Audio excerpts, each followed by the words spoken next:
comenzar nuestra lectura aquí en Romanos 8. Dice así: y sabemos, esto aproximadamente dice Carson que está en Romanos 5 veces, hemos mirado algunas de esas ocasiones.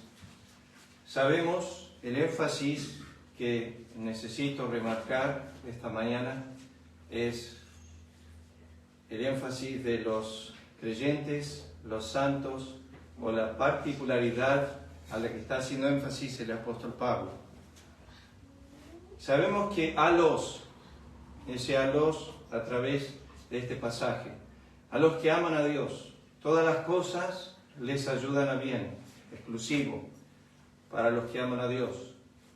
Esto es, aclara el apóstol Pablo, a los que conforme a su propósito son llamados.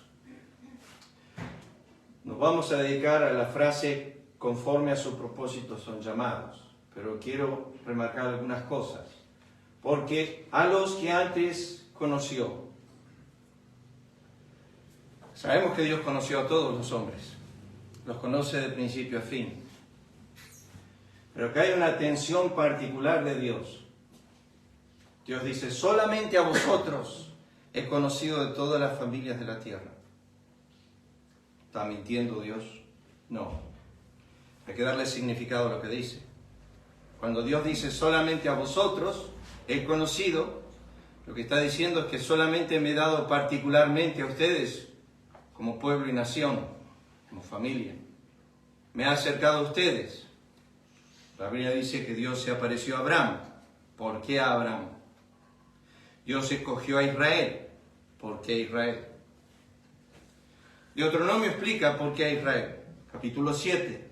Dios dice: no porque eras un pueblo grande de mucha gente, eras un pueblo insignificante.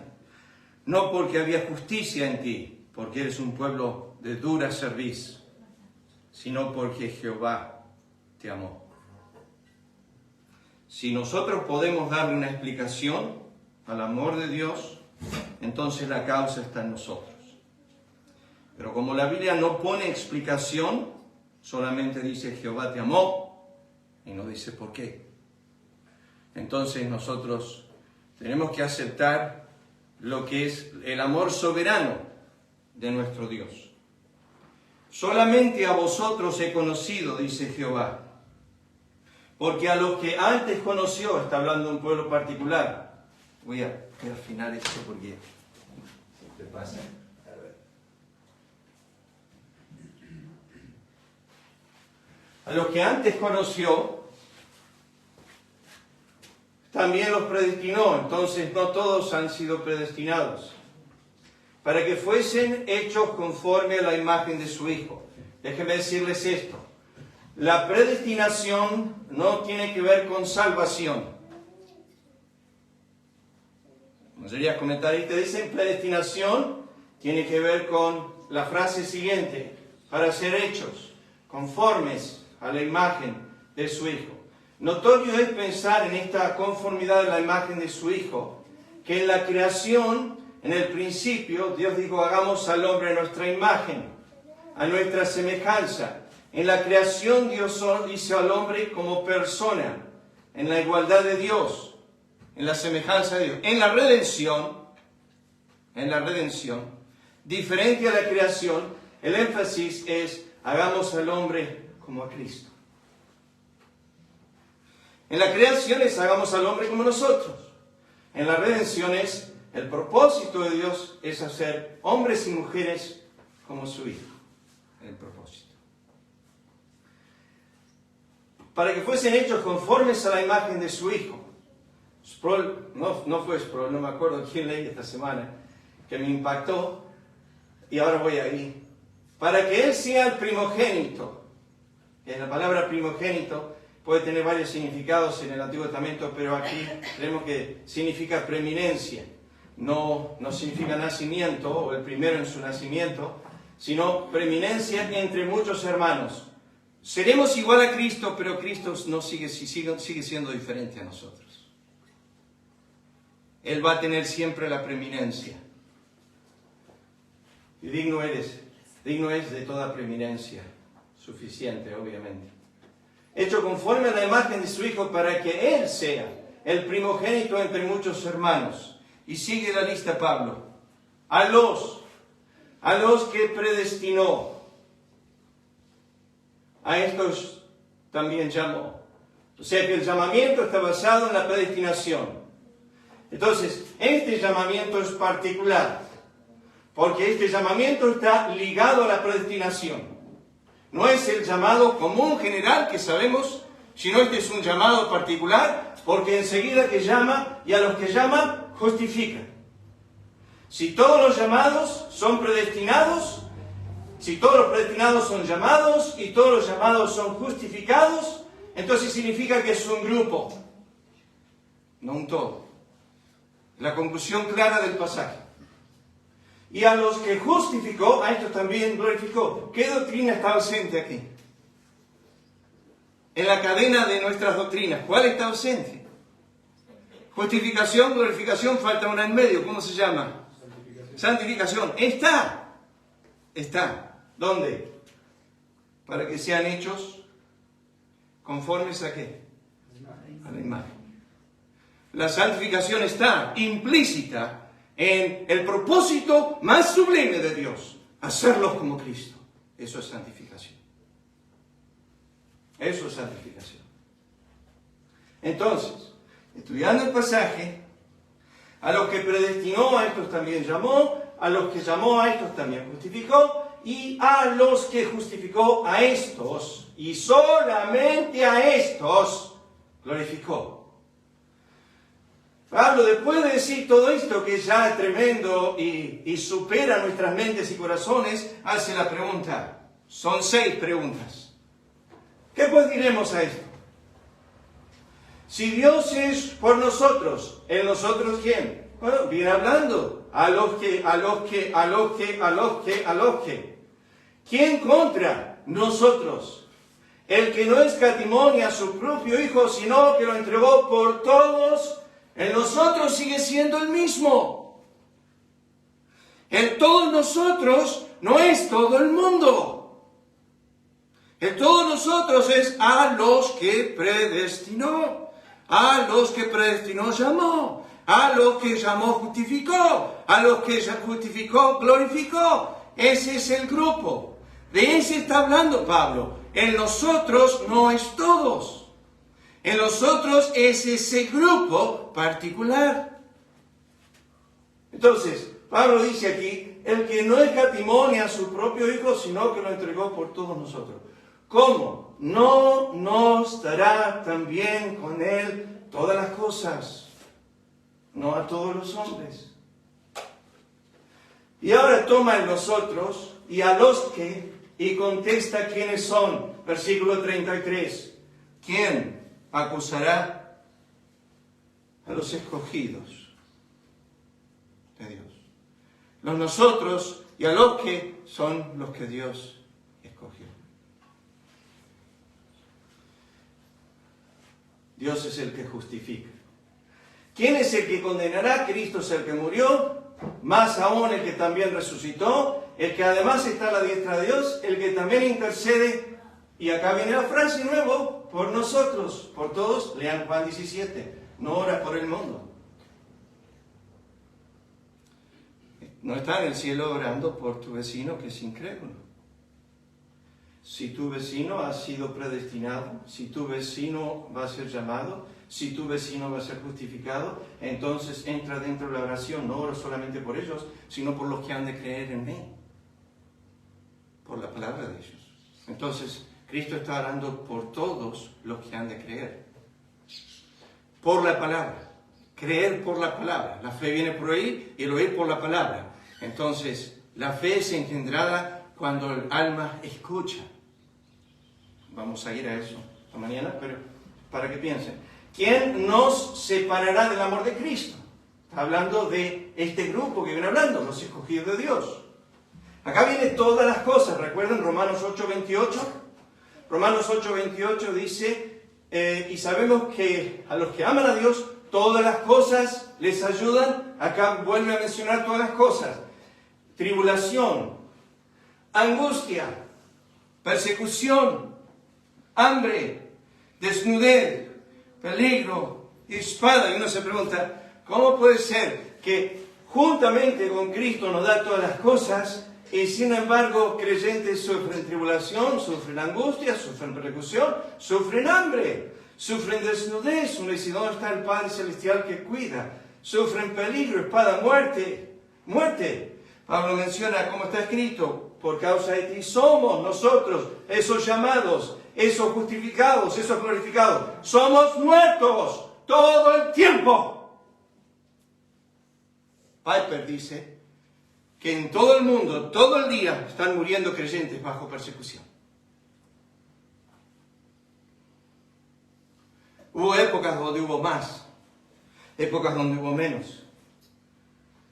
Pero hay una carta que me llega 2 o 3 veces a la semana que se llama la Carta de los Mártires.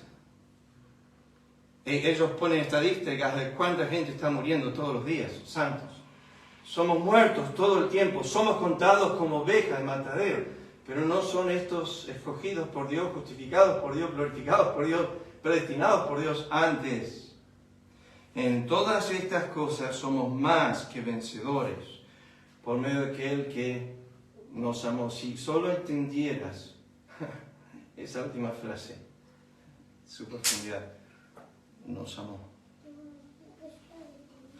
Por lo cual, vuelve a repetir y sabemos, pero con otra frase, por lo cual estoy seguro, lo sé, estoy plenamente convencido, tengo certeza absoluta que ni la muerte, peor que te puede pasar, ni la vida, ni ángeles, ni principados, ni potestades, ni lo presente, ni lo porvenir, todas estas cosas, ni lo alto, ni lo profundo, ni ninguna otra cosa creada, todas estas cosas son inamovibles a los hijos de Dios. Nos podrá separar del amor de Dios que es en Cristo Jesús, Señor nuestro. El énfasis entonces esta mañana es a los escogidos de Dios, se les evita la persecución, se les evita la tribulación, se les evita el hambre, se les evita la desnudez o el peligro, la espada. No, viene en paquete. A los que creen en Él se les concedió que también sufrieran por Él. No se separa, no se divorcia de los creyentes. Está presente con ellos siempre. Pero lo importante es si Dios es por nosotros. Piper tiene un estudio tremendo de esto, pero la pregunta comienza con ¿qué? Y la pregunta que hace el apóstol Pablo no dice qué cosas nos pueden separar. Dice quién. ¿Quién? Persona, no cosas. Piper dice, ¿quién? El quién apunta al enemigo de tu alma. El que se presenta delante del trono día y noche para acusarte. El que es permitido como a Job y como a Pedro traer las peores aflicciones sobre tu alma, tu vida. ¿Quién nos puede separar? No, nada. Nada nos puede separar de esta relación. O sea, empieza Romanos 8.1, ninguna condenación, y termina Romanos 8.35, ninguna separación. Bien, era la lectura. Vamos al pasaje ahora. Voy a prender el micrófono. ¿Está prendido esto, Lucas? Sí, gracias. Bueno, entonces sabemos que a los que aman a Dios todas las cosas les ayudan a bien. Nuestra atención esta mañana va a ser, esto es, a los que conforme a su propósito son llamados. En la confesión de Westminster, voy a empezar leyendo algunas cosas. Dios de toda la eternidad, dice la confesión, por el sabio y santo consejo de su propia voluntad, libre e inmutablemente ordenó todo lo que ha de acontecer. Sin embargo, de esta manera Dios, no es el autor de pecado, ni se ofrece violencia a la voluntad de las criaturas, ni se quita la libertad o contingencia de las causas segundas, sino que se establece. Sproul dice esto: la gente se atraganta cuando les digo que Dios ordena todo lo que sucede, al menos en cierto sentido. La Confesión Westminster dice que Dios ordena todo lo que sucede, pero se apresura a añadir que esto no ocurre de tal manera que se eliminen las causas secundarias o que la voluntad de la criatura carezca de importancia. Dios no violenta la voluntad de la criatura, sin embargo, la soberanía de Dios prevalece en todos los casos. Algunos han dicho, la soberanía de Dios termina donde comienza la libertad humana. ¿Han escuchado eso? Yo lo he escuchado muchas veces. Pero es una blasfemia, dice Sproul, y un momento de reflexión revelará que es así. La soberanía de Dios no está en modo alguno limitada, condicionada o dependiente de la autoridad del hombre. Nuestra libertad es un don de Dios, es real. Ejercemos y gozamos de libertad, pero en todas las partes está limitada por la soberanía de Dios. Eso es lo que entendemos por soberanía. Dios es soberano, nosotros no. Incluso la caída de la raza humana fue en cierto sentido ordenada por Dios. Comenzamos a desarrollar la frase, conforme a su propósito. Primero, quiero leer en el Nuevo Testamento los 5 versículos que hablan del propósito de Dios, siempre en relación a la salvación. Romanos 8:28, ya lo leímos, a los que conforme a su propósito son llamados. Romanos 9:11, pues no habían aún nacido, ni habían hecho aún ni bien ni mal, porque para el que el propósito de Dios conforme a la elección permaneciese. Sigan la frase, no por las obras, sino por la fe. No dice eso el texto. Dice no por las obras, sino por el que llama. No tiene nada que ver tu fe. Es Dios el que llama. El contraste entre las obras y la fe no está asociado en el llamamiento de Dios, en la elección, no por las obras, sino por el que llama. En él, asimismo, tuvimos herencia, habiendo sido predestinados. Creo que este es el texto, habiéndolo estudiado toda palabra que está ahí en el griego, creo que ese es el texto más compacto de la eternidad pasada en la mente y el pensamiento divino. Es el texto más compacto. Es impresionante todo lo que está diciendo el texto. Dice, tuvimos herencia, habiendo sido predestinados, conforme al propósito, que esta palabra propósito nace en una palabra griega que tiene que ver con los panes de proposición en el Antiguo Testamento, en el tabernáculo. Déjenme llevarle un cachito a esa historia allá atrás. Los panes eran hechos el día viernes. Había que hacer 12. Y debían ser puestos en la mesa, dentro del tabernáculo, el lugar santo. El sacerdote tomaba los panes viejos y los sacaba, tenían que estar en una semana. Y ponía los nuevos en hileras 6 y 6, dice la Escritura. A los panes de proposición se los llamaba los panes del rostro. ¿Por qué? Porque estaban delante de Jehová. Esos panes representaban las 12 tribus de Israel. Y aunque estaban afuera, estaban adentro, delante de Jehová. Costumbre, tradición dice, que lo que hacían cuando traían los panes, que le ponían el aceite de la unción en forma de cruz arriba de cada pan. Porque todo el emblema del tabernáculo decía que los panes estaban en el santuario por la obra de redención y no por otro motivo. Ellos estaban ahí por causa de la redención.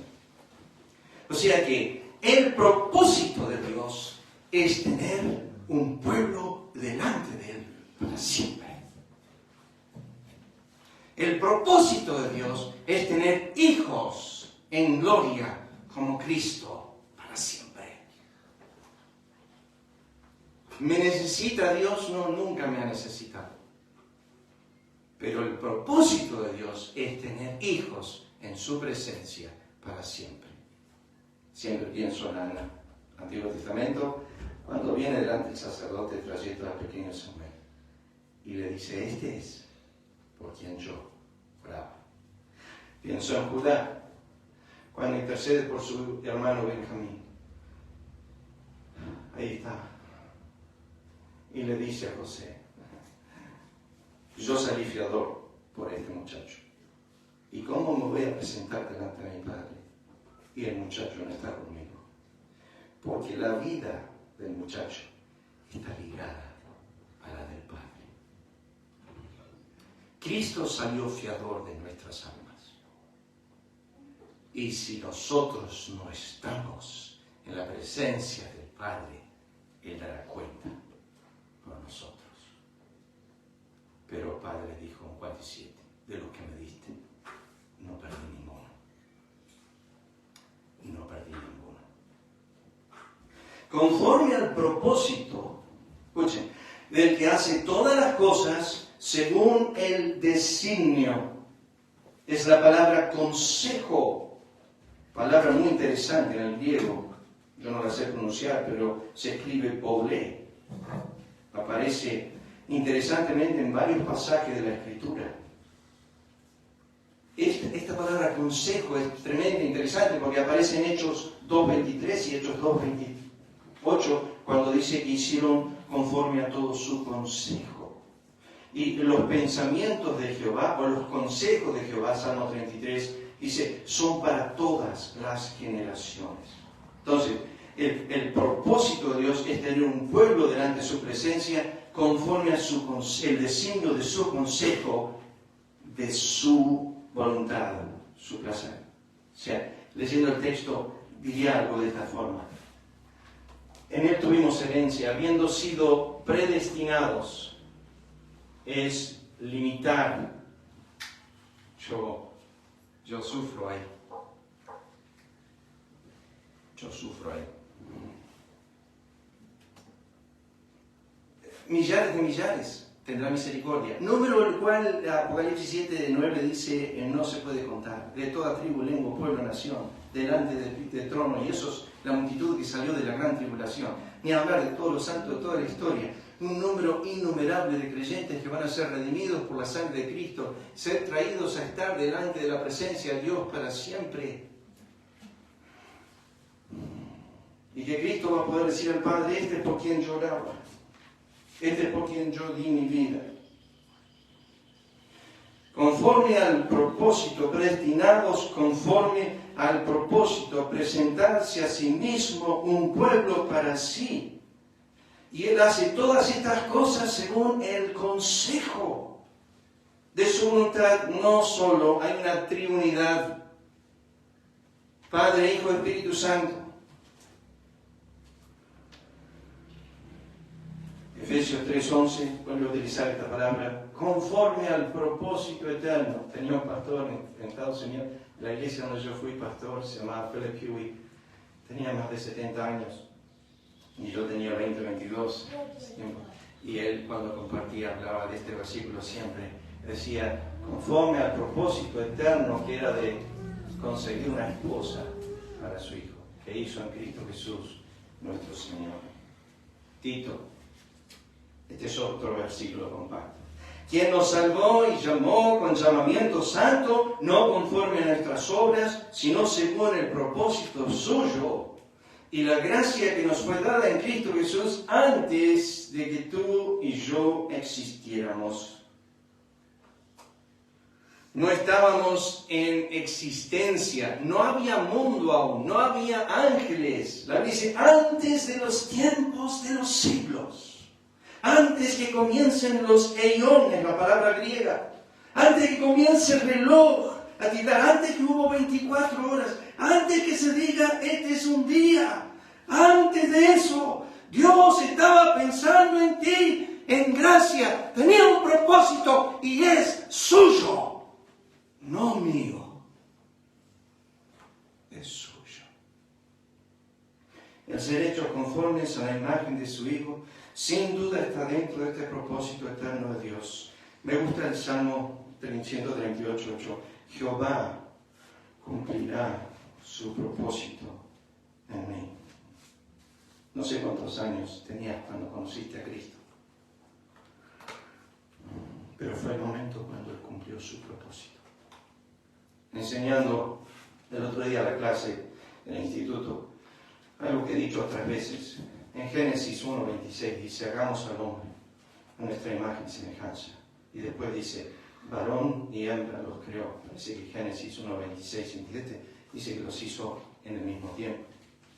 Pero sabemos que no fue así, porque el relato de capítulo 2 dice que hizo al hombre primero y después, en unas horas o unos días, no sé cuánto tiempo pasó, hizo a la mujer y la sacó de Adán. Estaba en la costilla, estaba en la mente, estaba en el hombre, y Dios la sacó de adentro y la trajo a Adán. Génesis 1:26-27. Pasa lo mismo, que Dios nos escogió en Cristo. Antes de la fundación del mundo estábamos en Él, pero nos trae a Cristo en el tiempo. Cumple su propósito en mí. Jehová cumplirá su propósito en mí. Tu misericordia, oh Jehová, es para siempre. No desampares la obra de tus manos. Bueno, pausa aquí un segundo, porque me es necesario simplemente hacerles la referencia al conforme a su propósito. Miren esto nomás. Sí, están nublados. O mis ojos están nublados. No sé. Denme un segundo. Pensé que estaba en griego. Sí, gracias, Lucas. El cual pagará a cada uno conforme a sus obras. La palabra conforme en el diccionario común y corriente significa lo que corresponde, o lo que se ajusta, o lo que está de acuerdo con. O sea que Dios va a ser justo en el día del juicio, va a dar a cada uno lo que le corresponde, cada uno lo que esté de acuerdo con sus obras, o con lo que se ajusta a ellos. Sencillo, no va a ser algo Dios diferente. Romanos 2:16, en el día en que Dios juzgará por Jesucristo los secretos de los hombres, y aquí agrega Pablo, conforme, de acuerdo, o como se ajusta a mi evangelio. ¿Cómo mi evangelio? Yo pensé que el evangelio hablaba de gracia, misericordia, paz, bondad, amor. El evangelio predicado por los apóstoles incluía juicio. Predicaron que Dios había resucitado a Cristo, que iba a ser juez de los vivos y de los muertos. En el evangelio se predica el juicio. No solo el juicio contra Cristo, sino contra aquellos que no creen en el evangelio. Juicio. Miren el evangelio que predicó Noé. La Biblia dice que predicó y a través de su fe no justificó al mundo, lo condenó al mundo. Cuando predicamos el evangelio tiene un doble efecto: o creen el evangelio o lo rechazan, y al rechazarlo tienen que entender el día que Dios juzgará de por Jesucristo los secretos de los hombres conforme a mi evangelio. Digo pues, por la gracia que me da, a cada uno de los cuales está entre vosotros, que no tenga más alto concepto de sí que el que debe tener, sino que piense de sí con cordura, conforme, como corresponde, o sea, justa a la medida de fe que Dios repartió a cada uno. Si Dios, qué sé yo, no te dio el don de cantar, no lo hagas. No te corresponde a ti. No esté de acuerdo a tu don. Pero yo quiero cantar. Sí, está bárbaro. Pero Dios no te dio el don. No lo hagas. Si Dios no te dio el don de enseñar o predicar, no lo fuerces. En el instituto nos decían esto: si en 20 minutos no perforaste suficiente para encontrar petróleo, no sigas aburriendo. Decían en el instituto. Otros del instituto decían: si predicas y no te preocupes, la gente te va a decir. Había una frase común en los estudiantes del instituto que siempre decían: Venían después que predicabas y te decían, ¿qué haces de día? ¿Trabajás en algo? Sí, no lo dejes. No lo dejes al trabajo. Era como que, seguí laborando. Esto no es para vos. Miren, Romanos. Pero si por causa de la comida tu hermano es contristado, ya no andas conforme lo que corresponde al amor. No hagas que por la comida tuya se pierda aquel por quien Cristo murió. Es tremendo este texto por lo insignificante que es la comida, pero lo terrible que hace daño en contraste con la cruz de Cristo. ¿Cómo debe gobernar nuestras vidas el mensaje del Evangelio todo el tiempo, en todas nuestras áreas de conducta? El que planta y el que riega son una misma cosa, dice Pablo, aunque cada uno recibirá su recompensa conforme a lo que trabajaste. Si no trabajaste, no esperes nada. El Señor no va a darle a alguien algo que no trabajó. Miren, yo llego a casa y tengo un naranjo atrás. Y había, en un tiempo antes que lo cortemos, había un ciruelo. En una casa, al fondo de casa, hay un limonero y da limones que da calambre. Yo no puedo sacar uno de ellos. Pero la recompensa va a ser para el que plantó el árbol.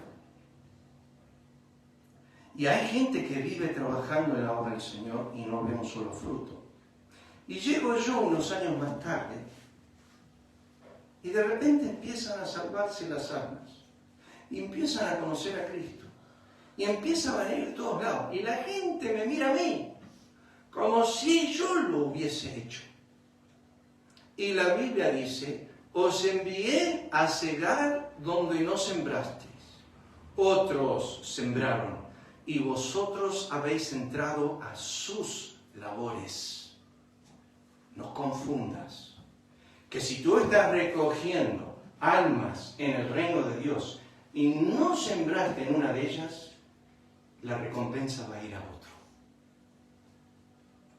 Porque la recompensa del trabajo no es conforme al fruto, sino conforme a la labor. Un creyente puede tener mucho fruto, pero poco trabajo. Y hay creyentes que tienen mucho trabajo y poco fruto. No confundas. La recompensa es conforme a la labor, no conforme al fruto. Mira, gané 5 almas esta semana. No, el que las ganó fue la viuda que oró por 10 años sin cesar por ellas. Ella las ganó. Dios utilizó las oraciones de ella. Vos venís como un tarado a recoger y te crees que sos gran cosa. La recompensa no es tuya. Dios no va a ser injusto para darme a mí lo que otro hizo en el reino.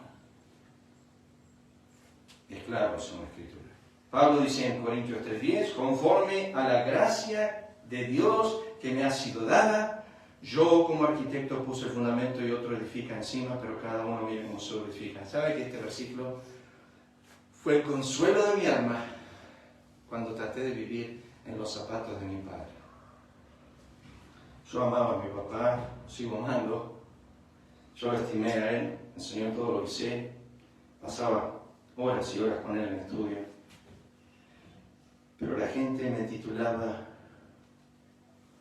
Ronaldo Chico, donde chico, y yo nunca gané un alma para Cristo como mi padre. Yo le hablaba a todo el mundo de Cristo. Y yo testificaba y tenía estudio bíblico. A los 18 años salía del colegio para ir a una casa donde se reunían 35 personas y les hablaba el Evangelio a esas 35 personas. Había un hombre en esa casa que tenía cáncer terminal y trajo a todos los vecinos y un año parecía de oro. Ninguna alma se salvó. Nadie. Lo traje a mi padre en un día para predicar, me acuerdo. Y si mi mamá está escuchando, perdón. Y mi padre vino y dijo, lo que te falta es obligarlos a decidir. Y yo dije, no. Ellos van a creer por gracia y si no, no creen. Y dijo, si apretamos un poquito, se convierte en todo. Yo dije, no. Mi padre en ese tiempo tenía una tendencia a que él era el que llevaba a la gente al conocimiento de Cristo. Y Después, charlando con él, pero salimos y nos sentamos en el auto, me acuerdo. Y yo estaba enojado. Y le dije, no te metas en mi obra. Papá me dijo, perdóname, Jorge. Le dije, no hay una sola alma que conoce a Cristo acá. Pero si lo van a conocer va a ser por gracia, no por ninguna decisión o Cristo mío. No saben hasta dónde fui con eso. Había una anciana, me acuerdo una vez, y era católica más que el Papa. Y no había forma de convertirla. Y un día me dijo, si yo tuviese un obispo que venga a hablarme de Cristo, por ahí sí. Yo dije, mi papá es obispo. Hasta esa mentira le mandé. No, mentira, porque 1 Timoteo 3 dice, el que anhela obispado, buena obra decía. Dije, mi papá es obispo. Entonces lo traje, le dije, ponete algo blanquito ya. Sí. Vino mi papá, le habló de Cristo. No hubo caso. Pero bueno, que llevé un obispo. Yo me acuerdo, arrastraba a estos discípulos míos a la iglesia. Los llamaba cuando no venía. Les preguntaba qué pasó, me quedé dormido. ¿Estás leyendo? No leí. ¿Aprendiste los versículos? No aprendí. Arrastraba a cada muerto a la iglesia. Nunca conocieron a Cristo. Yo los contaba como números míos, como escogidos míos, como obra mía. Era un desastre. Hacía todo para ganarlos. No se convirtió en ninguno. Un dolor de cabeza. Cuando Muri le golpearon la puerta y había un borracho afuera, abrió la puerta y el borracho le dice, soy uno de los convertidos. Y dice, sí, pareces uno de los míos, no del Señor. Es así. Pues doy testimonio de que con agrado han dado a la iglesia de Macedonia, conforme a sus fuerzas, aún más allá de sus fuerzas. Ahora pues, llevad también a cabo el hacerlo para que, como estuviese pronto para que así también lo estéis en cumplir conforme a lo que tengáis. ¿Cómo me gusta eso? El versículo 12 dice, si hay una voluntad dispuesta a ser acepto según lo que uno tiene, no según lo que uno no tiene. Dios no te va a pedir lo que no tienes. Dios miró a Moisés y dijo, ¿qué tienes en tu mano? Dijo, una vara. Vamos a la vara. ¿Qué tienes en tu mano? Eso es suficiente. Terminó Moisés llamando la vara de Dios.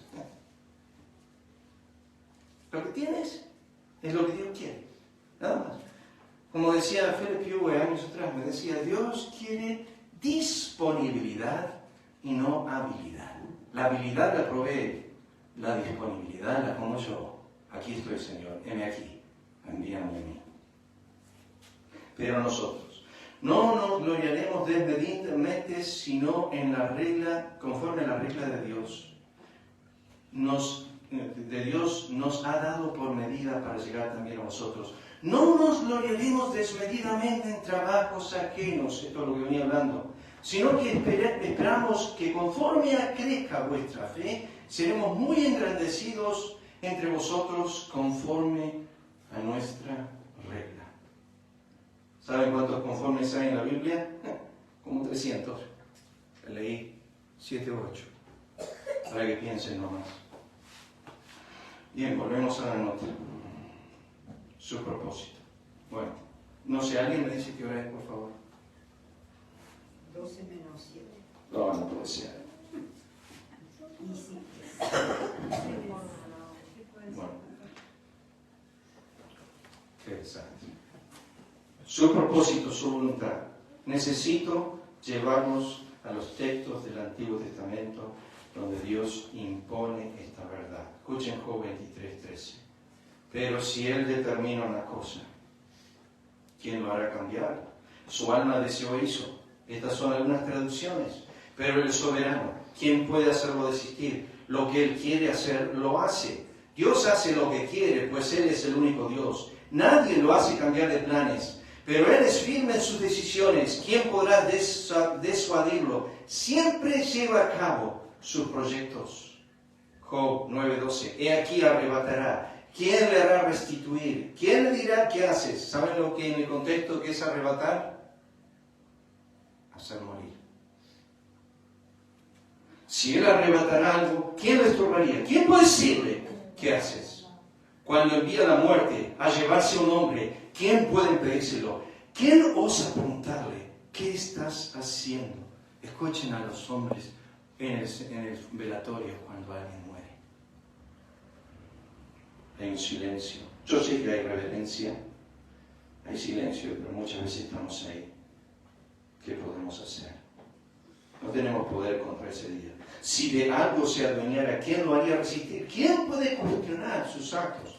Job dice eso más adelante, Eliú, perdón. Salmo 115, versículo 3. Nuestro Dios está en los cielos, todo lo que quiso pasado ha hecho. Paso. Job, Salmo 135, 6. Todo lo que Jehová quiere presente lo hace. Isaías 14, 24. Jehová de los ejércitos juró diciendo: ciertamente se hará de la manera que yo lo he pensado y será confirmado como lo he determinado. El Dios Todopoderoso ha hecho este juramento: mis planes no fallarán, tal como dije, todo se cumplirá.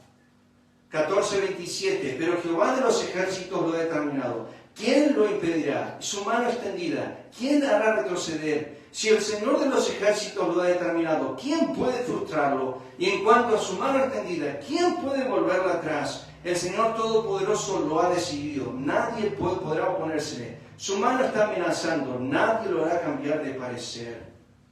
Que anuncio lo por venir del principio de la antigüedad, que aún no era hecho, que digo, mi consejo permanecerá, eso es Boulé, eso es el designio de Dios, y haré todo lo que quiero.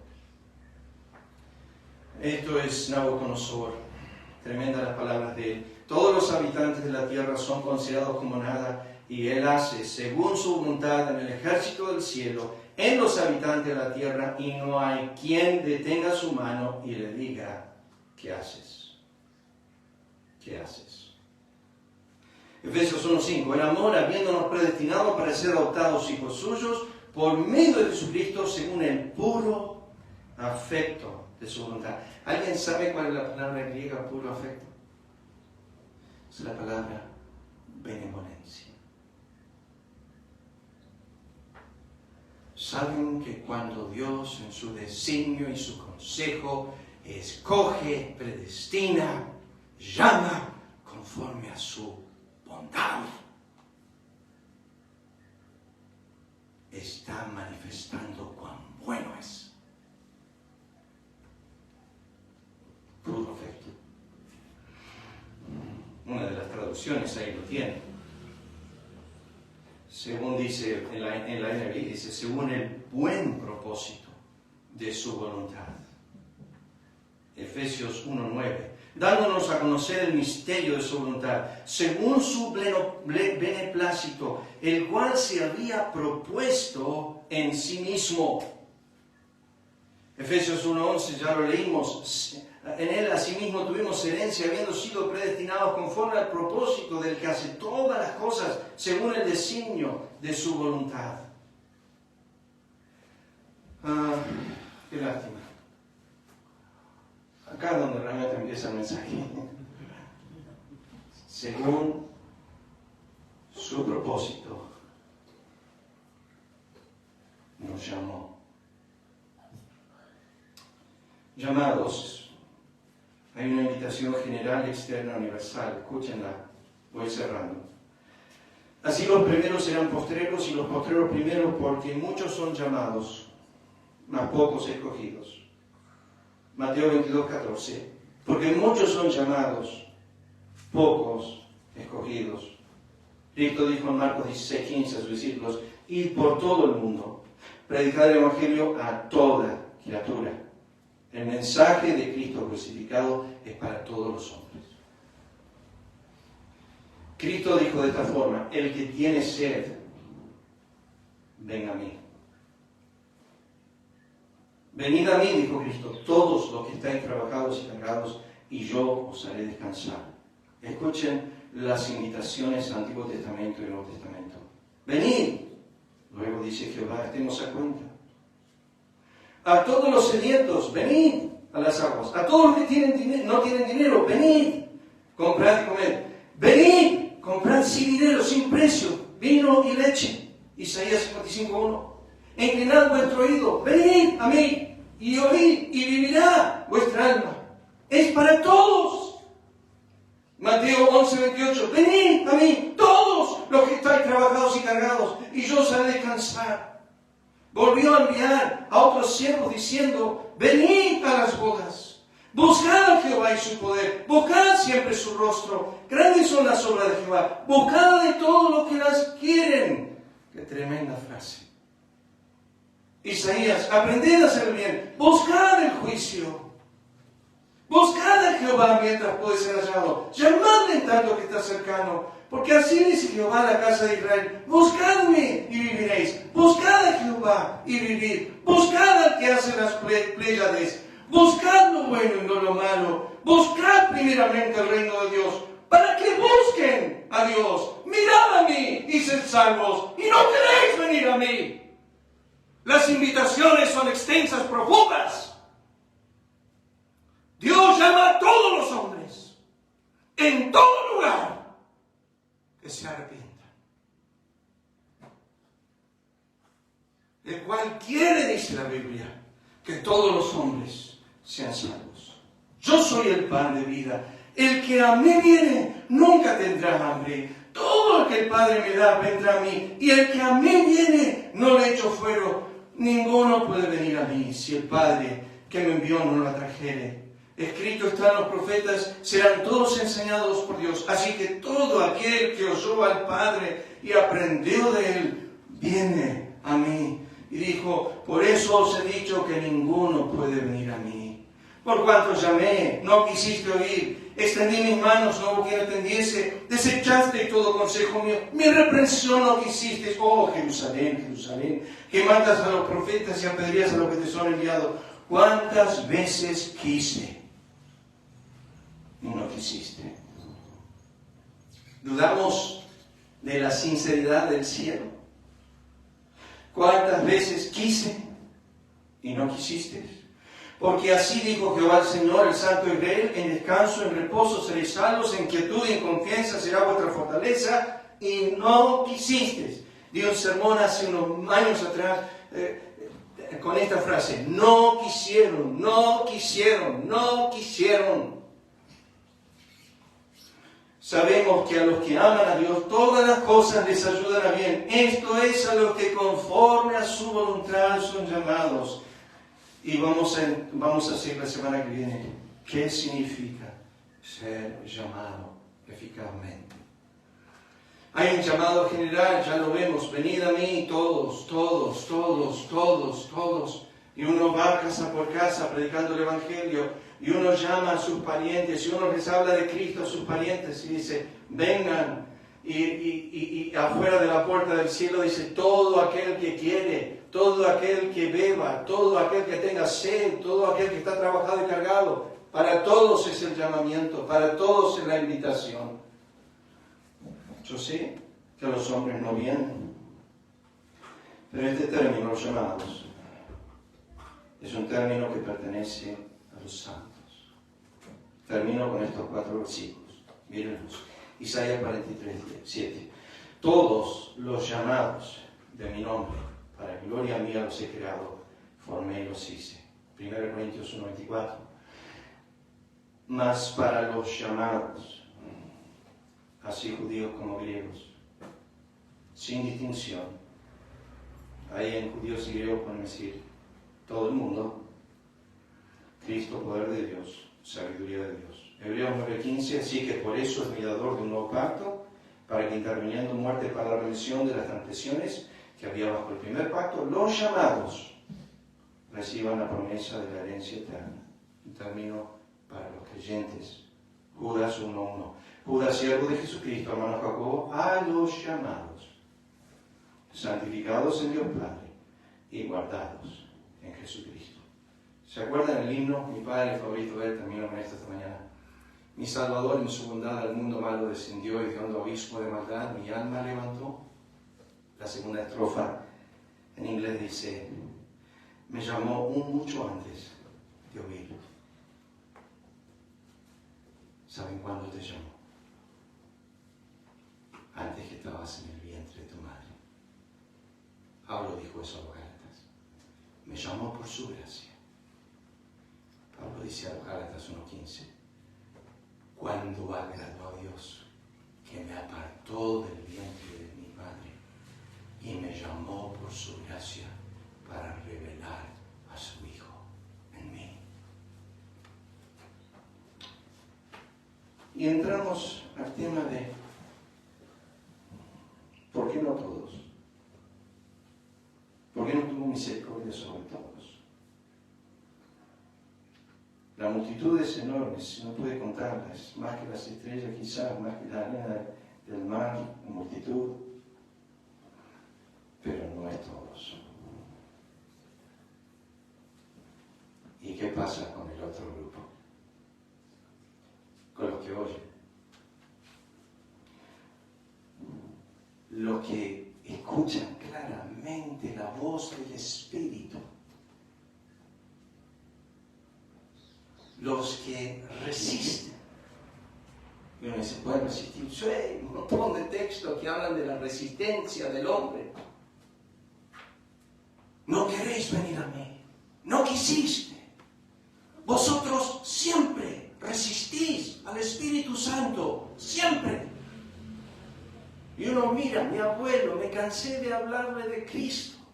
Nos cansamos, mi padre se cansó de hablarle de Cristo. Los pastores que vivían en la iglesia del pueblo vinieron a visitarlo, se cansaron de hablar de Cristo. Billy Graham lo escuchaba cada vez que predicaba por televisión y mi abuelo le caían las lágrimas, pero murió un ateo. ¿Y cuántas veces Dios lo llamó? ¿Y cuántas veces Dios llama? Y los llamé y no quisieron oír. Cristo dijo, no queréis venir a mí. Venid a mí y no queréis venir a mí. Me llamó mucho antes de que yo oyera, antes de que mi corazón pecador sea contristado. Es algo de esta forma. Voy a empezar acá y termino acá. Si Cristo se hubiese parado a la tumba de Lázaro y la mirara, y estaríamos ahí esperando. Y él no dice nada. Seguiríamos hoy mirando la tumba. Lázaro estaba muerto ya hace 4 días. No hay un hombre en esta pieza, en este lugar, que pueda hablar con un muerto y que le oiga. No sabemos eso. Cristo se paró a la tumba, levantó los ojos al cielo y dijo, Padre, te doy gracias que siempre me oyes. No lo digo por mí, sino por ellos. Y luego dijo, Lázaro, a gran voz, sal fuera. Lo que Él mandó, creó. Lo que Él mandó, creó. Ese hombre, si Cristo no hubiese dado vida, aliento y todas las cosas, Lázaro salió obedeciendo la palabra de Cristo. Cristo le dijo, sal fuera. Y Lázaro obedeció estando muerto. Es un llamado eficaz. Obró lo que Él dijo. ¡Sea la luz! Y fue. Su llamado es eficaz. Lo que Él dice sucede. Cuando Él llama, su voz opera lo que Él dice. Es un llamado eficaz, fuerte, potente. Luego Él puede decir, si quieres venir, puedes venir. Come mi carne y bebe mi sangre. Está chiflado y fuerte. ¿Qué le pasa? Es un llamado general a un oído de un alma muerta. Y Cristo no pueden oír, porque no son mis ovejas. No pueden. Hay tanto ahí. Hay demasiado ahí. Yo me abrumé esta semana diciendo en qué dirección voy, cómo voy a desarrollar todo esto. Si van a ser semanas, nos llamó. Vamos a ver. Padre, agradecido por esta mañana de resurrección. Prepara nuestros corazones para pensar en que por tu voz hiciste los cielos, la tierra y el mar, pero por la entrega de tu Hijo has hecho mucho más por nuestras almas, redimiendo hombres muertos en delitos y pecados, hombres duros de corazón, hombres en tinieblas bajo la potestad de Satanás, hombres blasfemos a hombres adoradores, libres, amantes de tu ser, que están consumidos